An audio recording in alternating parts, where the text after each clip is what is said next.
fan hyn. There is an English version on Teams if you want to read it at home with the children as well. Okay? Right.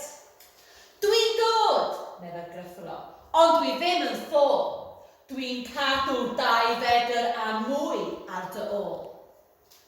A'r poswch chi mewn, heb bw na be. Di ni gwneud y siopa, i gyd yn eich lle. Bod Brigfi a'i deulu yn sownd yn y tŷ, mae nhw'n dansio i gadw'n heini a chri. Mae taid a nai mor unig, o peidiwch a sôn. Mae cael arwm nhw'n codi pan mae plant ar y ffôn. Mae lle ar y brwsh, oes, ond dysgwch y gan. Rhaid cadw 2 fedr a mwy ar wahân.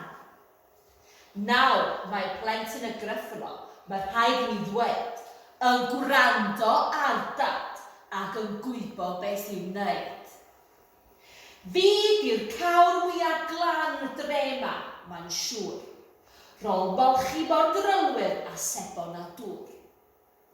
Rhaid aros i mewn, ond dyna chi lwc, dim i'n dwlu ar lyfrau, meddai Charlie Cook.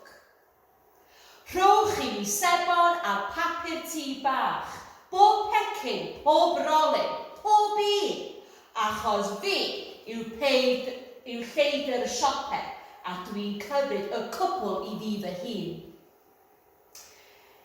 Efallai bod popeth wedi stopio am nawr, ond cyn bo hir, fe gawn prodas fawr fawr.